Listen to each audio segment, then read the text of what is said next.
Republicans telling Axios they are increasingly fearful of a total wipeout for the GOP in 2020. They're saying it could be Republicans' worst nightmare, where they could lose the White House, the Senate, and fail to retake the House. And that's all before the impeachment proceedings go public. Here's the case that Axios lays out after talking to party insiders.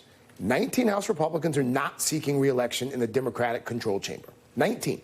On top of that, fundraising reports in Maine, Iowa, and Arizona show Republican incumbents are being outraised by their Democratic challengers and not promising for President Trump. A number of national polls show him trailing a series of the 2020 Democratic contenders in the general election.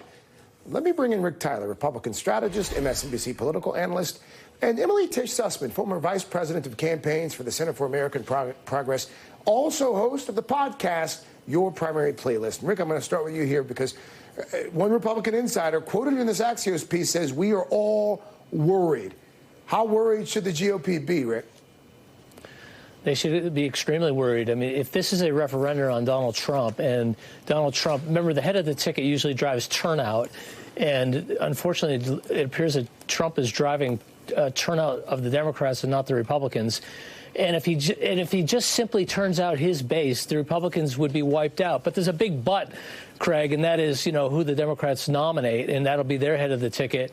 So that's to be decided. But if you look at a normal election year with a good economy, with low unemployment, and let's say we had a popular president, the Republicans would be expected to pick up seats across the board. That doesn't look like it's going to happen because Donald Trump is underwater. He's losing to the Democrats, and the impeachment story just gets worse and worse for him. Emily, how do you prepare for the unknowns? I mean, again, the impeachment inquiry that we were just talking about, that's about to go public. The economy, as Rick just mentioned. How do you prepare for those? Well, from a congressional and Senate perspective, the strategy actually hasn't really changed for Democrats since 2018, which was a boom year for Democrats. Democrats ran and won untraditional candidates in seats that were considered both swing and solidly Republican districts.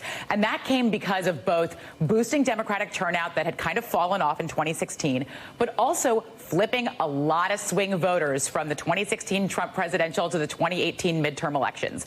And a lot of that happened. A lot of those votes came out because people did not like what Republicans were offering, and they wanted a check on Trump.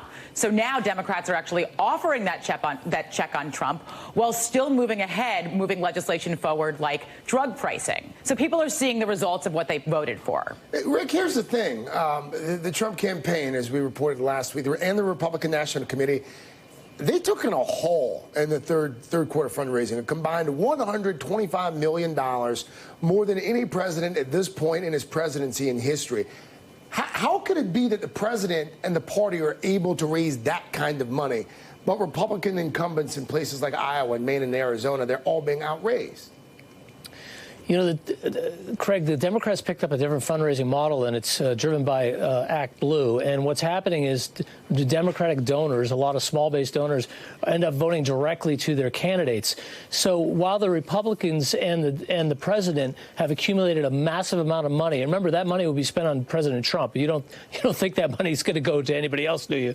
And the Democrats, the money is all diffused. But if you add up the money that the Republicans have raised in total and add up the money the Democrats have raised in total, including, the presidential candidates and down the ticket, they're roughly equal. And so the money, the money is actually more efficiently spent in the Democratic Party than it will be in the Republican Party because it's controlled by the president, by the RNC.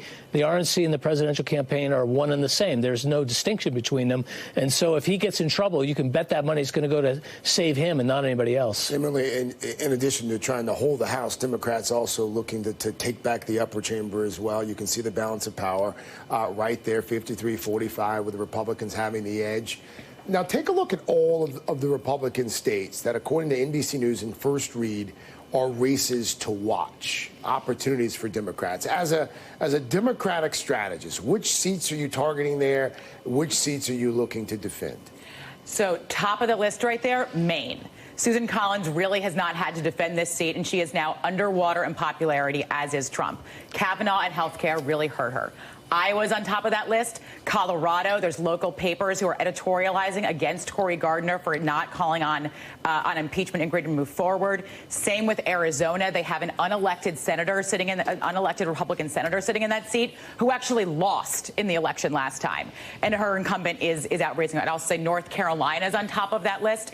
And Georgia is definitely a possibility. Look, there's an open Senate seat in Kansas where they just ran and won a Democratic governor. So that's no longer out of striking distance for Democrats. Look, this is a problem on math for Republicans, but I also think this is a moral problem for Republicans. This is why we see so many of them retiring, is that they did not necessarily support Trump in the primary. Republicans have now become the party of Trump. They do not want to have to defend it. Yes, they're trying to navigate the politics through impeachment, but they might just not want to do it. I think one of the biggest flags for Republicans was in the House. The member of Congress who was actually tapped to start recruiting Republican members of Congress said she's not running again this re-election. She doesn't want to be a part of it.